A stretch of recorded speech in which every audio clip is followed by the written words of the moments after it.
This is a Rogue Media Network podcast. Welcome to the Fee for Service Dentist podcast. Today, our guest, Steve Hittman. He is a real estate developer and a friend of mine. And boy, I learned a lot.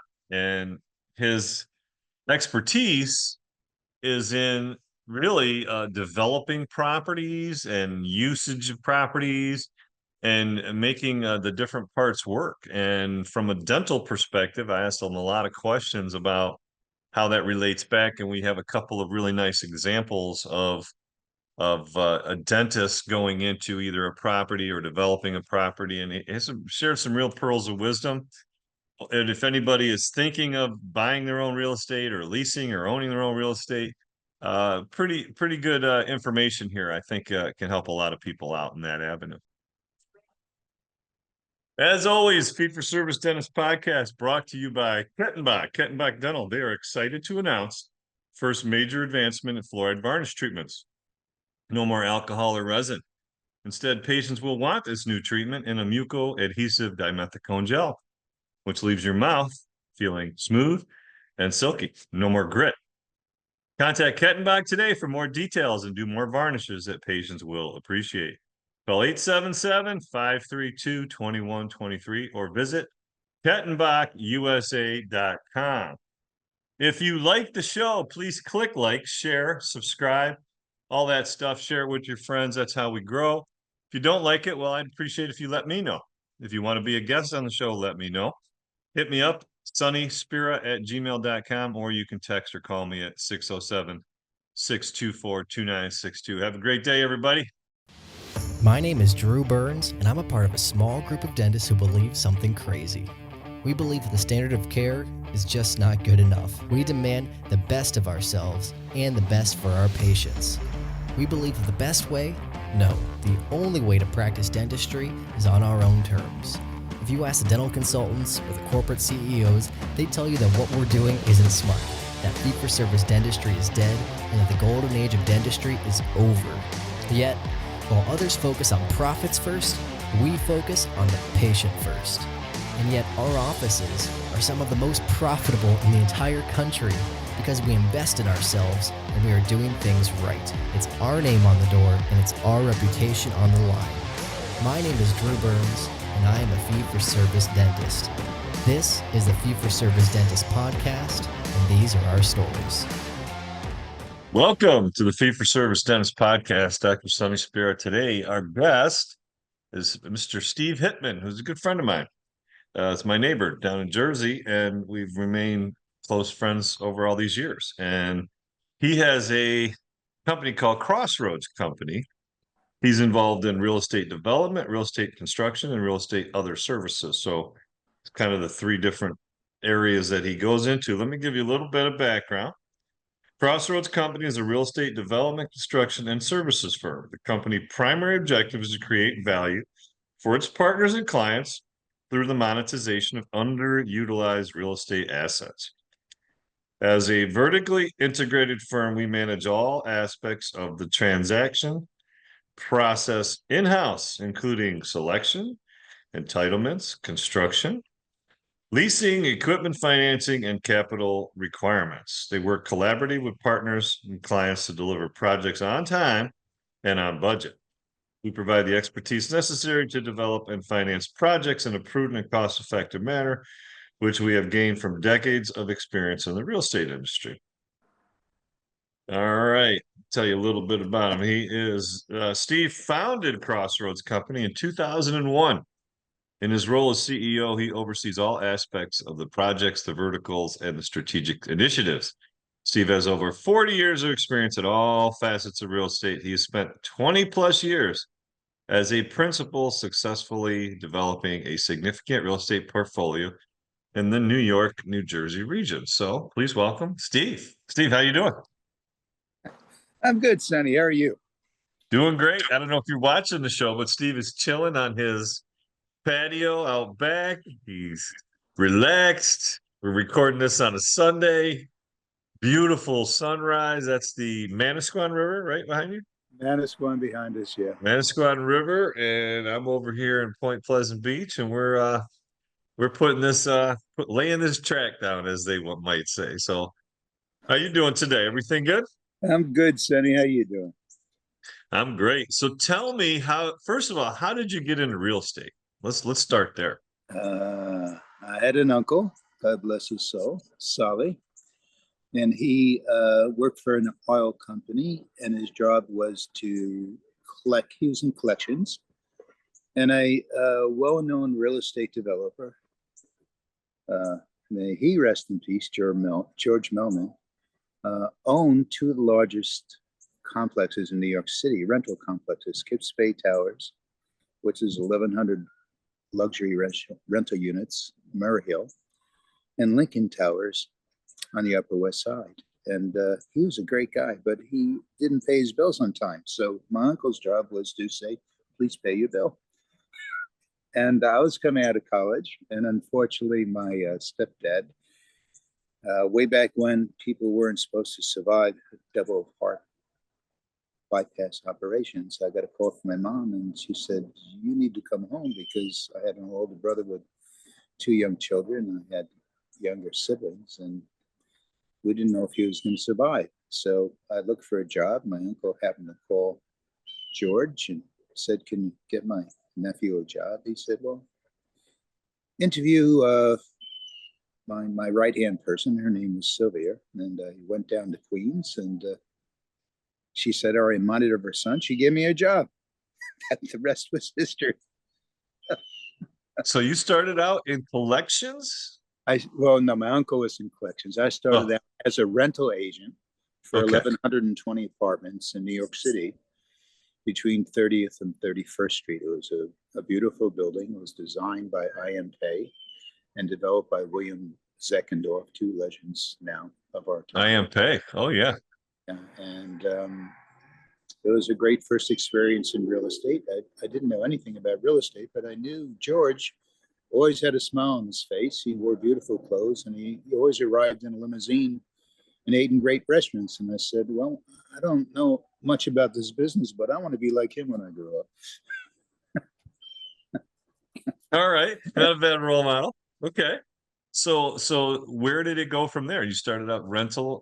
Well, it took a whole lifetime to get there, and I'm not sure I've achieved his success, but it's been a great journey. And like all of life, full of twists and turns. And in life, you keep reinventing yourself, and you accumulate different experience over time. And ultimately, if you know, with good fortune, it comes together, and it starts to create a mosaic. And at some point, as a man, you develop a vision and a passion, and if you're lucky, and enjoy what you do. And that's what happened to me. Okay. So you started out just you doing rentals, and I then started out. Yeah. when did you get into like the whole real estate development portion? Well, my job was to have people fill out applications, and this was Manhattan, and the people who rented apartments were very successful executives. And when I saw what they were making as versus what I was making, I think I was making $9,700 a year my first job out of college, and some of these executives make $100,000 a year. So I'd ask them, how do I make more money? And they all said, well, you should go into commercial real estate. So after about 2 years as a rental agent, which I love, by the way, and the people were great, and I was a young man living in Manhattan, but I wanted to make more money. So I picked up the New York Times, and I called a company called Williams Real Estate, and they interviewed me, and they gave me a job, and I became an office leasing broker in Manhattan. And that's how I made the transition from residential rental agent to a transactional real estate salesman and ultimately broker.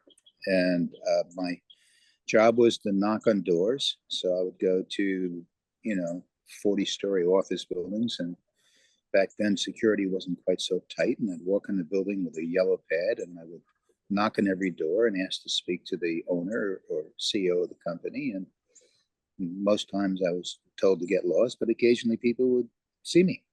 And ultimately, I wound up representing different companies.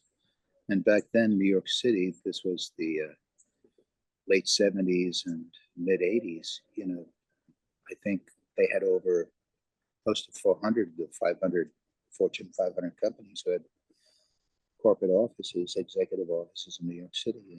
And so I started representing companies in real estate as a broker and owners. And that's where I kind of cut my teeth, learning how to read leases and working with lawyers and working with architects and understanding, different businesses from the perspective of an owner. And that was really the beginning. I worked in So- straight commission. So what you did was you would talk to the owner and you would say, if you're going to right, I'm guessing if you need help with your lease that you have here, or if you're going to move to another property, is that what some of the conversation was? Pretty much. Usually what happens with behind every company is a person, right? So what happens with every company, they're either growing or they're shrinking. They're either very successful and need more space and more premises, whether it's office distribution, whatever the occupancy might be, or they're giving real estate up. So as a broker, you either represent them to find more space or new facilities, or you represent them on the old space, which is called a disposition, which could be either a sublease or a sale. So representing both owners, because I worked for an owner. Williams was one of the largest owners of commercial office buildings in Manhattan. I represented Williams on some of their properties, and but the bulk of what I did was third-party transactional work, cold calling and earning commissions, working on a straight commission. I did that really for about 12, 13 years. And then I formed my own company and I reinvented myself again, because at that point I worked for a small company, my own. And I found a niche because it was the late 80s and sale leasebacks. I looked for leverage credits. Companies had a lot of debt and they were interested in selling their properties, shopping centers or office buildings or industrial buildings, and leasing them back because it created liquidity on their balance sheet. And since they were over leveraged, often they couldn't go to their bank. So they looked to sell and lease back their assets. And that then taught me another aspect of real estate, which was balance sheets and financing and working with lenders and another aspect of investment. So it's just different, turns in your life and different, I guess necessity is the mother of invention. Mm-hmm. And then we hit the savings and loan crisis, which was the early 90s, and everyone, including me, fell out of bed because I was still working on straight commissions. And one of my clients was deeply in debt. It was a leveraged credit, and it was a supermarket chain. It was the largest ShopRite operator at that time in a largest private cooperative in the United States, Wakefern, and they had 3 stores they needed to do a sale leaseback on. And I was trying to do it, and then all of a sudden we all were engulfed in this savings and loans crisis. And the controller says to me one day, we need a real estate person. And we've interviewed many people, we've hired an executive recruiter, but we need somebody who understands real estate development, real estate finance, and not just somebody who's going to sign on the dotted line because they're an executive on the lease for us. He said, do you know anyone? I thought about it for a couple of seconds and I said, yeah, I can do it. And he said, come on. You're looking at him. And he introduced me to the CFO and then they brought in the CEO and they hired me. And honestly, Sonny, I didn't know how to do it, but I needed a job.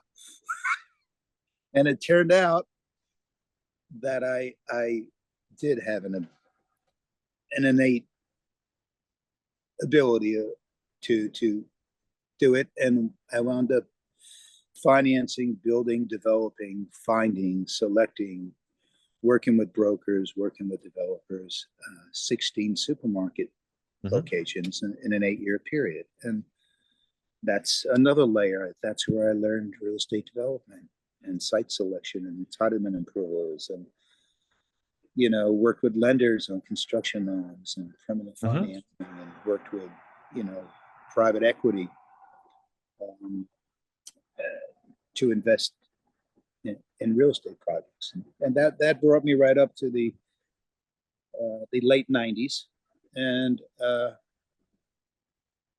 then the company, because it was highly leveraged, just couldn't survive under its own leverage, and I started my own company.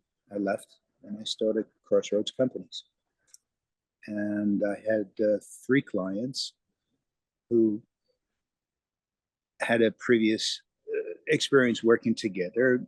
2 were supermarkets and 1 was a private developer, and they were paying me an advisory fee. And after a couple of years, I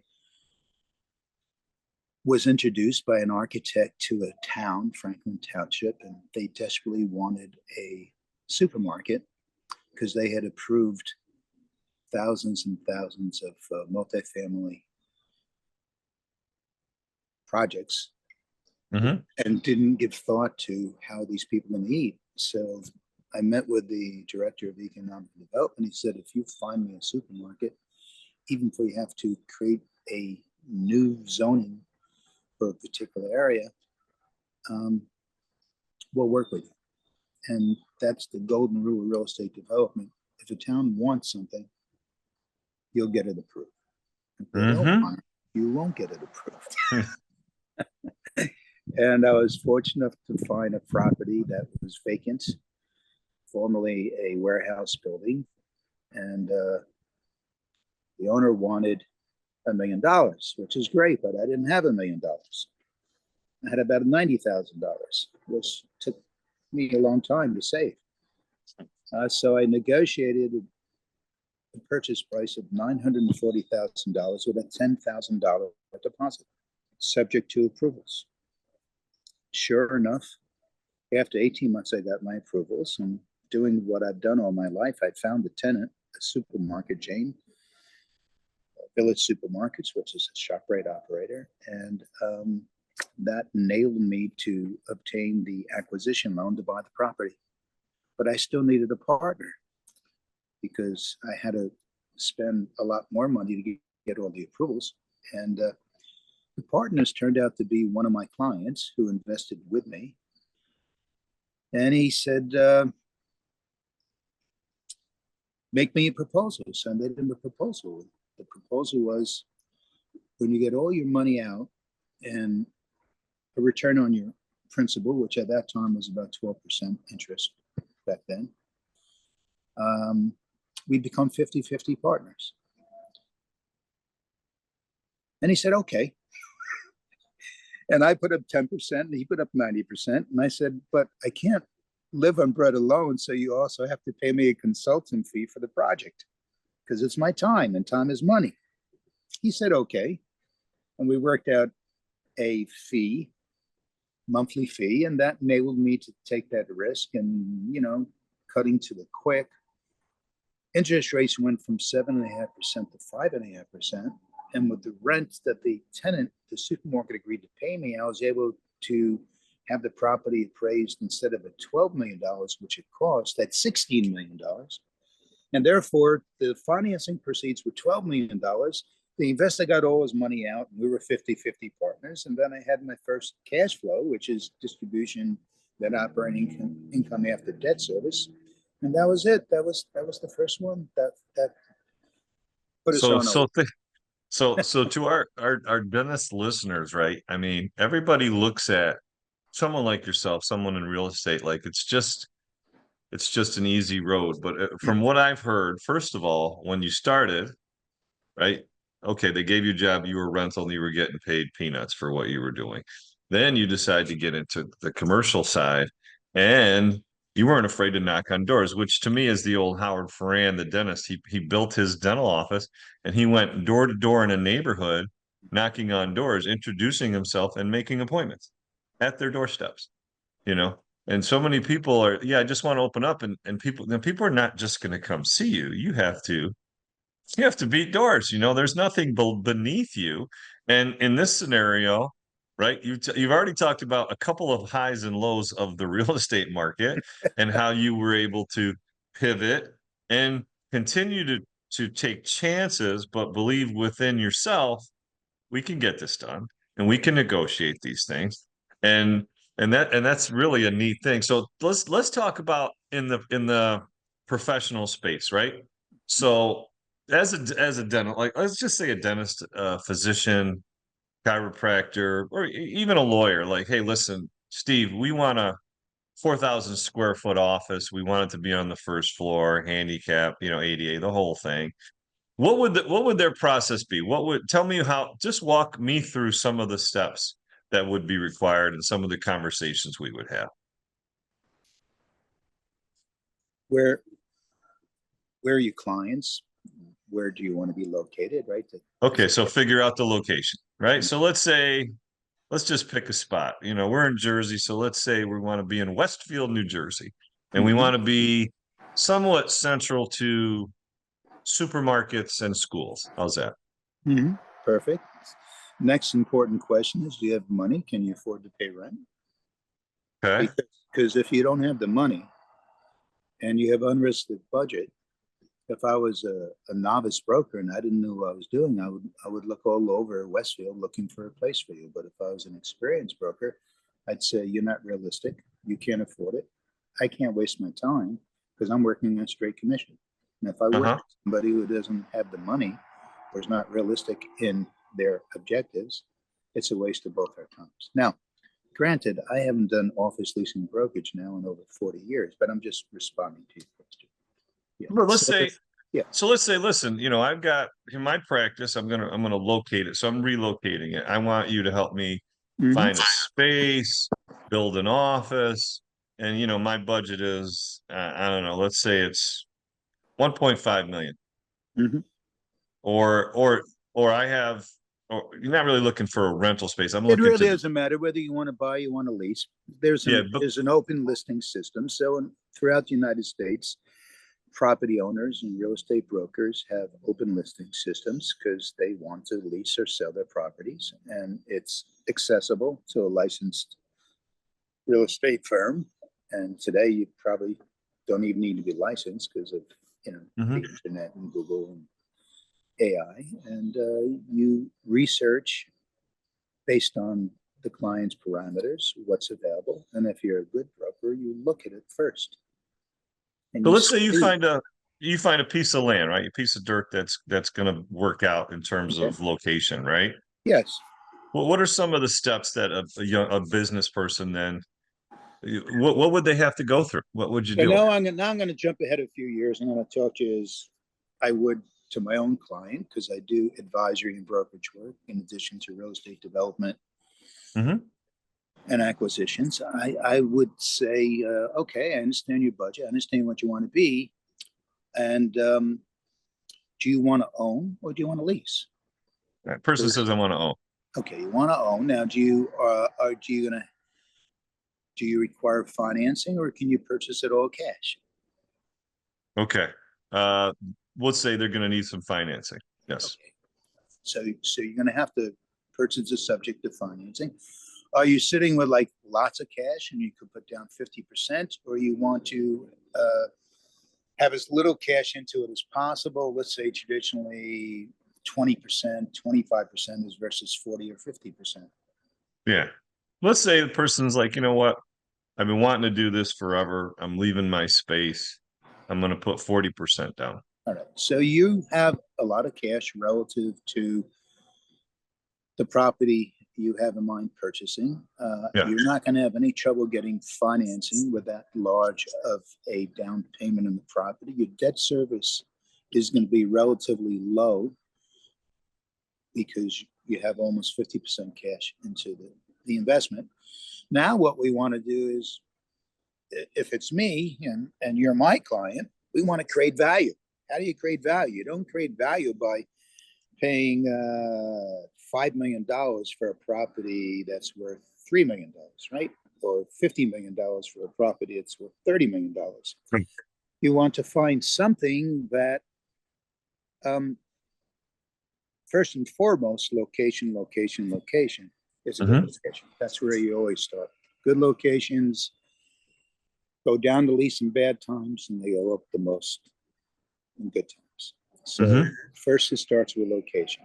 You won't find something that maybe was somebody else's problem that's an opportunity for you. Maybe it's there's a higher and better use for the property. In today's world, maybe it's an office building. Wait, let's say that one more time, because that's important.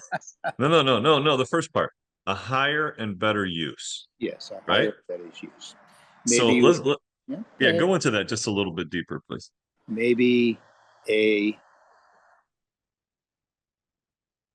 manufacturing or warehouse or distribution building, which is in a commercial district. It's also zoned for other uses and close to residential. Maybe somebody went bankrupt. Maybe the building's available. Or maybe somebody went through a divorce and they have to make a quick sale. You know, there are a lot of maybes. There's always a reason why something sells for less than it's worth. Often it means you have to take a little risk, because without risk, there's no reward. And often you have to put some money in, but you have to understand, if you could put the money in, and you have money, that also presents an opportunity, because debt is less expensive than equity, right? At any time, you always pay more for hard cash than you do for debt. So today, even though interest rates are very high, and only 2-3 years ago, I could borrow money at 3.25%, 2.8%. Today, it might cost anywhere from 8 to 12%. So debt's expensive, but equity's more expensive. Because cash is king. Going out of network can be really scary, but staying in network can be even scarier and riskier too, long term. Insurance reimbursements aren't even keeping pace with inflation, which can really affect the quality of your work, not to mention the quality of your life. I'm Allison Bernstein. I'm Dr. Josh Bernstein. We went out of network over 20 years ago, and we can show you what worked, what didn't, and how you can do it with minimal risk. ThriveOutOfNetwork.com teaches you everything you need to know, including the most important part, which is getting your team on board. It teaches them how to communicate with patients and getting them comfortable with the entire process. Go to ThriveOutOfNetwork.com and check it out today. That's ThriveOutOfNetwork.com.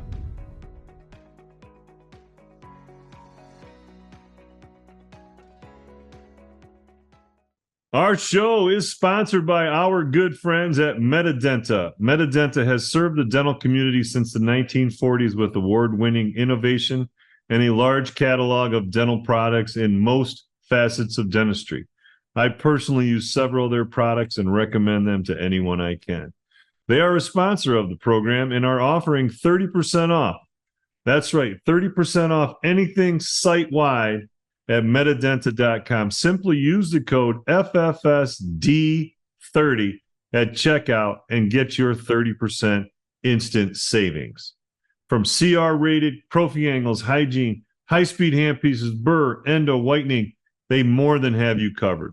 Their customer service is amazing, and they are willing to walk you through an order at any time. So if you have any questions, give them a call at 800-221-0750. That number, 800-221-0750. Or send them an email at orders@metadenta.com and mention the Fee-for-Service Dentistry Group and get your discounts. The idea is use your cash to create the improvement, because that's creating value. So let's say we found a building that was in horrible shape. It needed a new roof. It needed a brand new air conditioning. It needed to be gutted. Maybe you had to spend $40, $50 a square foot just to create your dental office or convert your building. That's a large investment.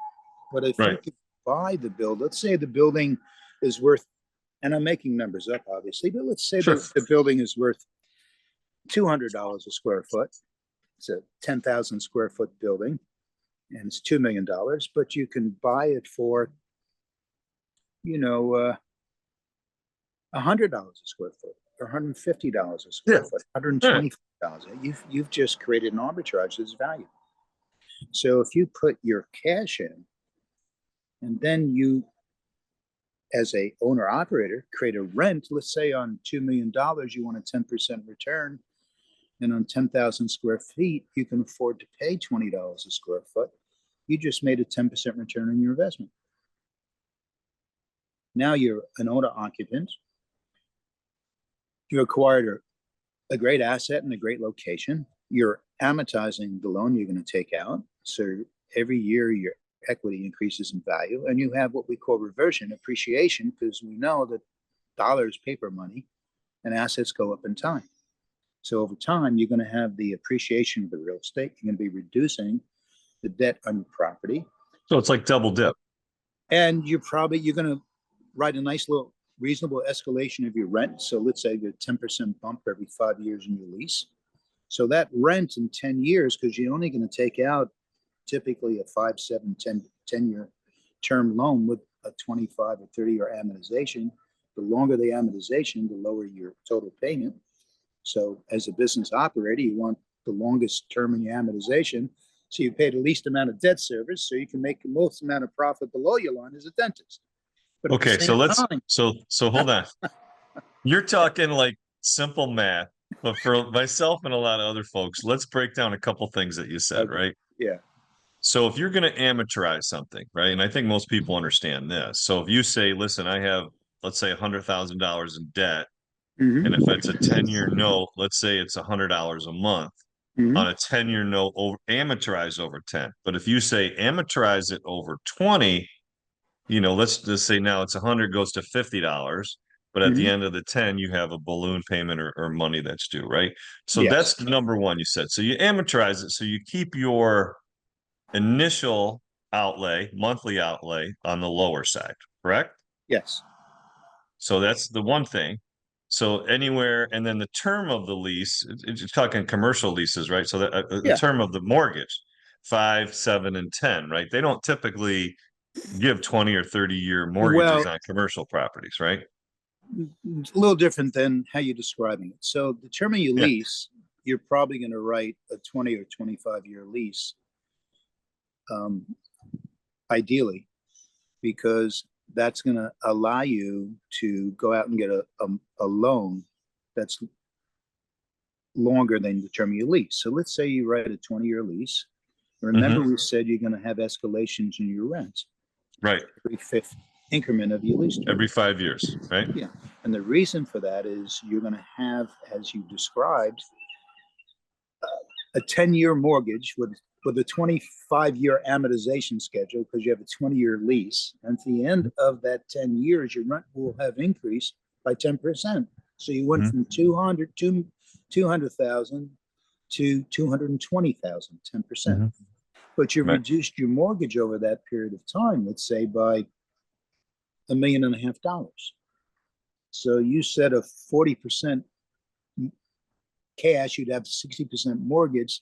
60% of $2 million is, $1.2 million. So you had 800,000 cash in there and $1.2 million mortgage, but you just amortize almost $2 million of that mortgage, and your rent increased by 10%. Now, let's say you're fortunate enough when you want to refinance this property that interest rates went down, not up. Right. Now your debt service is lower, your rent is higher, the amount of your principal is lower. So you're taking bigger chunks of your principal payments. Yeah. You're not only doing that, but when you refinance your property, it appreciated. So instead of having, before it was $1.2 million mortgage, now maybe you can take $1.5 million mortgage for less debt service, and you've just tax deferred pulled out $2-3 million of cash overdues. Right. That's an interesting concept. There's a guy in the dental space, Roshan, who he's big in the real estate world. So let's take it another step. So what would it be suggested? So if I'm going to do this as a dentist, right? Wouldn't I want to have, okay, listen, the property is going to be in this LLC or this entity, and my dental practice is going to rent from this entity. right? Correct. You're Yeah. always going to create a new bankruptcy remote LLC, which is going to cost you $100, $200. You file with the attorney general of your state. It has no assets other than the real estate asset. And the purpose for that is you don't want to, if you can avoid signing personally on a Yeah. mortgage, you want to do that. It's not always possible, but it's best if you can. And therefore, you're going to have a non-recourse mortgage secured by the piece of real estate. So that if, God forbid, your dental practice isn't so good 10 years from now and you can't make your mortgage payment, they just take back the real estate, not everything you've worked hard to create over the last 10 years. Okay. Fascinating. All right. This is great stuff. So let's say, as a business owner, I say to you, "Hey, Steve, I want to invest in some real estate with you." And what would some of the things? What would some of those things look like? So for Steve Hittman and my firm, we, at this point of our career, we do multifamily development and we do commercial development. We have a niche in supermarkets. And so right now we have a $30 million ShopRite project in Jersey City, which we hope to break ground on next year. And, I always bring in investors into my projects because while I'm successful, I'm the first generation, I'm the bootstrap guy. So typically I'll put my own money at risk as the general partner until I obtain all the approvals, because most investors don't want to take entitlement approvals. And that can often take some time, a year or two, sometimes longer. Once you have all your approvals, in general, investors want to invest with you, especially at least with a credit tenant, which I do. That's what this deal would look like. Now, I'd probably look for maybe one investor, maybe more than one investor, but probably one investor to join me as a GP, a general partner, because the GP has to also borrow money from a lender for a construction loan. And on that, you're personally liable. So that's a higher degree of risk. Entitlement risk is very high. It's secured by nothing until you get your approvals and find your tenant and sign a lease. And the construction loan is secured by the real estate and your personal guarantee and the lease with the tenant until you complete construction of the building. So that's the highest level of risk. The general partner, which is what I do, would be the person who knows how to do that. So I not only take the risk, but you could say I'm the asset manager. I orchestrate all those steps, if you will, until the building's completed, the tenant starts paying rent. At that point is when a limited partner, let's say you said, Steve, I don't want entitlement risk. I don't want to be personally liable in construction loan. I'm risk adverse. But I'm willing to invest with you for a 8% return and a 21% IRR and a leverage return of 15%. I'm in. But I'm not in until that building opens and it starts paying rent. That's a limited partner investor. Gotcha. So the bulk of the money you raise is through limited partners. So in the case of the ShopRite, maybe I have 2, 3, maybe by the time the whole thing finishes, $4 million of my own equity in a deal. And then maybe I bring an investor for half. Now we're partners, we're GPs. And then I have to go out and get a mortgage. And it's a $30 million project, and maybe I can borrow in today's market $12 million. I have to raise another $18 million. I have 4 in, that means I have to raise another $14 million. That's limited partnership investor. So, okay. So what is a project? Just curiosity. What does a project like that look like? You're talking about putting in a supermarket. Are you putting in auxiliary stores as well? Like, no, this one would just be freestanding, and it'd be a very desirable project because you have one of the best supermarket chains in the country, and certainly in the Northeast. And you have a very credit secured income stream, and you have a irreplaceable piece of real estate, you know, in Jersey City, right on Route 440. So remember I said first location, location, Yeah. location, and then I said credit risk. You want a good credit Yeah. tenant because you want to make sure that if you're banking that money for the rest of your life or the next 25 years, that that tenant's going to stay in business and be able to pay its rent. And then I said, you want to create value. This is a vacant piece of land. We're creating value. And Well, you also said though that the town or the has municipality, to want it. Yes. right? And they want this. And that's Right. the nice thing about working with supermarkets. Most towns want supermarkets. People Right. have to eat. They employ people locally. It's basic services, And they're basic food great. services. And they're great tenants because they sponsor little leagues and they contribute to charities and they're very involved in the communities. Okay. So it's an education, right? For small business operators like myself who, okay, what does something like this look like? Let's say you're doing a development project and you have a anchor of a grocery store and then you have like, right over here on 35 where LeBron's I have is many and of those, Shepherd. Sonny. So yeah, so most shopping centers. So what you just described is a neighborhood shopping center. Yeah.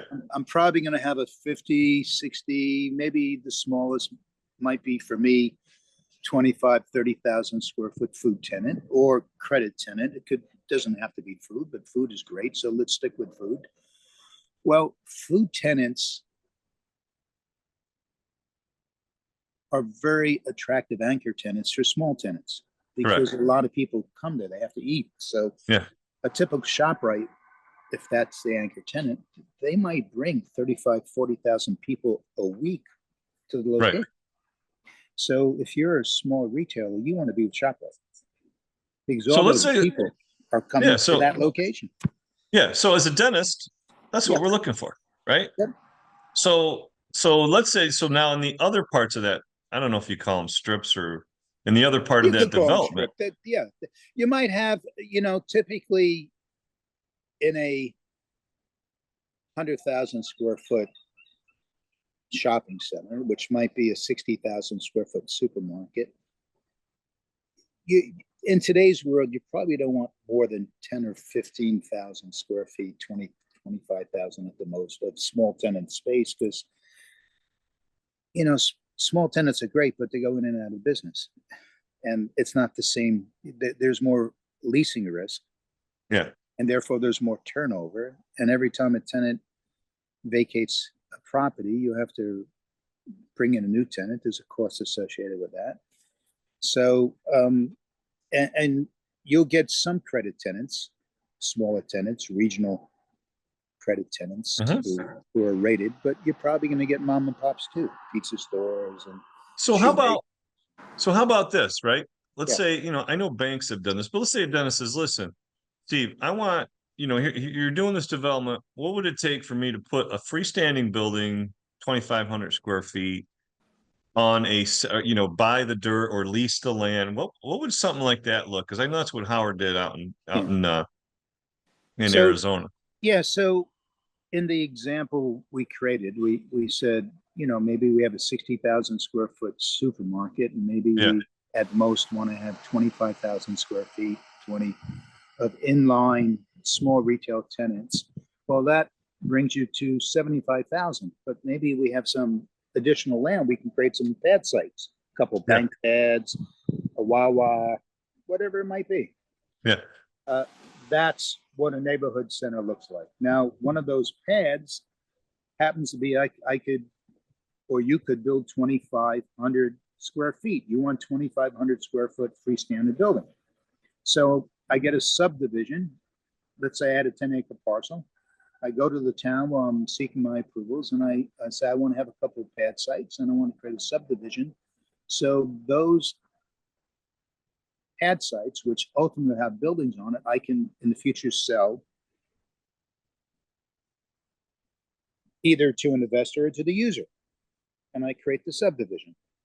And then Gotcha. you come along and you say, I want 2,500 square feet. And I say, Sonny, I investigated you a little bit. You have a great balance sheet. You have a great reputation. You've been in business. But I don't want to sell my land. I love land. It's not for sale. Would you lease So the land you and lease build the your land. building? There you go. Right. Okay. That's one way. Or maybe, just the opposite. I need or want money. And I say, Sonny, would you buy my parcel? Gotcha. So you could land lease it to a user, let them take the risk. You've already gotten the approvals, the permitted use, but they're going to put their own money and borrow their own money to build a building. And for the length of that land lease, which could be 25 years with extensions, you have the effective ownership of your building for your lifetime and maybe your son's lifetime.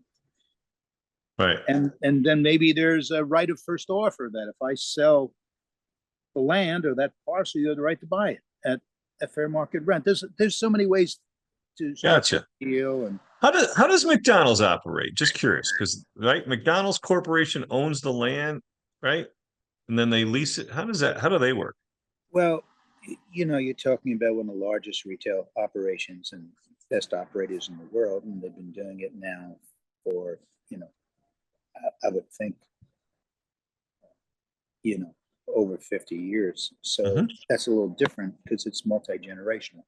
I'm sure they started out leasing land just like you want to lease land, and they probably opened their own stores as corporate stores, or Ray Kroc signed a lease. Everybody starts somewhere. It's usually at the bottom.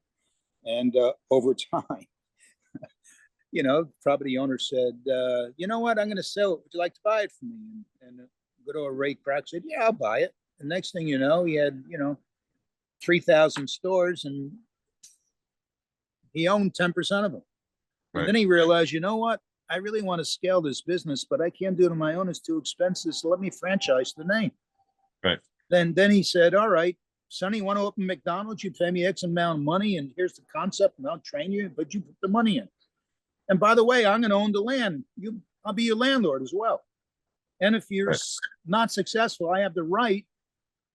You have to give me your store back, and I can replace you with another operator. So McDonald's has a sweet deal all over the world. Right. Okay. So essentially, though, in this scenario that we just walked through with the ShopRite and the other sense, that could be how that deal is set up as well, right? You continue to own the land. So if someone puts, you said a 2,500 pad, someone says, all right, listen, I'm going to build here, right? But they're going to lease the land from you. So they have, right, either a 5 or a 10 or 25. No, What's that look like? If you want to, if in fairness to you, you could never finance your improvement if you had a short-term lease. So if I've leased land where I've built, I leased 100,000 square foot pad site in Wayne, New Jersey, where we built a freestanding supermarket. It was a 40-year land lease with 3 10-year options. So I had a total of 70 years on the lease, and I have a right of first offer if they sell it. So I can create what we call the marriage between the lease and the fee. Right. Which is important, when you want to raise equity and protect your investment. But no, on a land lease, you'd want a longer lease. But as a tenant, you want to limit your lease because you don't want to carry.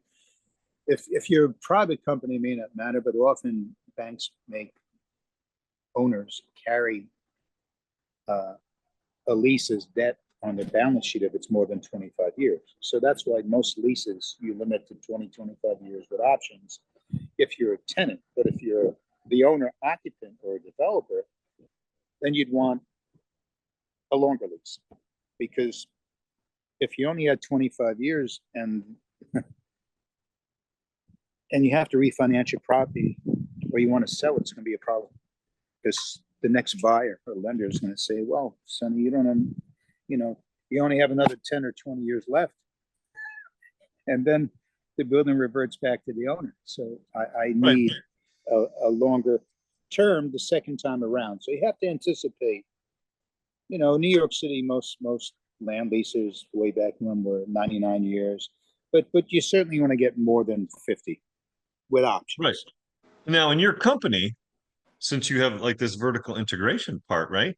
Yeah. You not only could allow someone to come in and do that, you would also be able to build that site for them too, right? Because you have construction, so you have the ability to wear all these hats in terms of you bought it, you developed it, you broke out forget what you called it. You broke out that portion, and then you can now lease that, or you can sell that. So you have the ability to do all those things. So as a client, right, I could go in and say, listen, Steve, I'm looking for this. What do you have available? And then what are my options? I could build it, you could build it, right? So you have the ability to lay out all those pathways. That's correct. So the company Which is grew really organically. cool. Yeah. So, after we were successful with developing a few properties, instead of giving the third party companies to manage first, we were able to do it more effectively internally. Yeah, makes So sense. then we had property management. And then as we had more shopping centers and we needed tenants, the same thing. Instead of using third party brokers, we could do it more efficiently and better, because we were focused on only our properties at that time. And we created leasing and brokerage people. And then same thing with construction. Initially, we hired third-party GCs, but eventually I was able to recruit, I feel, some of the best people in my area in the construction business. And that gave me the ability to not only capture the profits instead of paying it to a third party in terms of general overhead and profit, but more importantly, I could value engineer a project. I would know what's a fair price. I could build it the right way instead of being killed with change orders because I didn't understand what I was doing and I trusted, a third party. No, it's fascinating. Yeah. It's fascinating. And then ultimately, because our business has always grown out of representing other people, property owners and public and private corporations, I said, well, if we could do it for ourselves and I'm carrying that overhead and we could do it, in our opinion, as well or better than anyone else, why not offer those same services to clients? And that's how the service side of the business developed over time. It's awesome. All right, I'm gonna wrap up with one question. Your advice to a small business owner, let's say Dennis, myself, because that's the field I know anyway, or at least I think I do. So if Dennis saying, listen, Steve, I've done well. Now I want to own my own real estate. What would your advice be to that person? I'd say it's one of the smartest things you could ever do, because there's this, I don't remember the guy's name, but he wrote Rich Dad, Poor Dad. He wrote a book. Kiyosaki. Yeah. Yeah. So he also wrote a book called The Cash Flow Quadrant. And he says that we all start out in life as we need a job and we become employees. And then some of us, we don't make very good employees. We want to do it on our own and we create our own practice to be a lawyer, a dentist, and we're very good at it and we create wealth. But as good as we are and as successful as we are, at some point, we want to retire. We can't do it anymore. We run out of steam or we have no one to take over our practice. So that's called the independent contractor. A business is something that creates recurring income, and it could be run by other executives or a group of doctors, in your case, a practice, and you don't have to do it yourself every single day and pay attention to every detail. And whether you come to work or not, there's a recurring income. That's a true business. But wealth is investing, because not only do you now have a business or a practice with other people that's creating recurring income, but you're investing that money into, in this case, real estate, and it's creating an investment return. So whether you put your hard-earned money into bonds, stocks, or real estate, and hopefully a little bit of each, what you're happening is your money's making money. And that's what you want to do. You want to go to bed and wake up and ching ching, you made money whether you went to work or not, or whether it was a good year or not. And then in real estate, it's still a preferred industry. So you get to, you have certain tax advantages, amortization and interest deduction. It still exists for real estate. And as we discussed earlier on, you have appreciation against depreciation dollar. We're able to have tax deferred financing proceeds as you pay down your debt and your property appreciates. So it's a diversification, but it's a diversification that you could create an estate as you get older and give to your children and grandchildren. And as long as that income continues to flow and the real estate continues to appreciate, why wouldn't you want that to be part of a legacy you leave to your family? So that would be my answer. Stuff, folks. Well, Steve, I always appreciate you. I thought I knew you. I had no idea some of this stuff. This is great stuff, man. All right. Well, enjoy your sunny day. I appreciate your Well, I time. have to watch the Mets, and hopefully they'll get into playoffs, and maybe the Jets might actually have a good year after 49 years. I don't know. We have a lot in common. So, Well, we're on a 8-game Knicks? winning streak. Let's the keep it Knicks. going. Looking forward to watching the Knicks. I mean, it's an exciting That's year. right. Hey, I got my Brunson jersey on. All right, Sonny. All Regards right. to the family. Great to talk to you. Thank you. All right. Take care. Thanks for listening to the Fee-for-Service Dentist Podcast.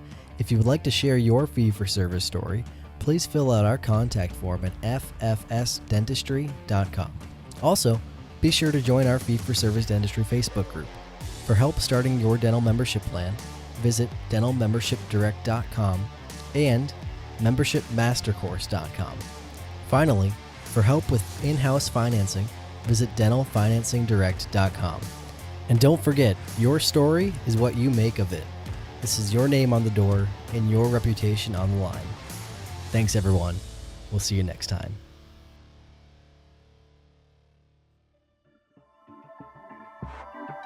This has been a Rogue Media Network production.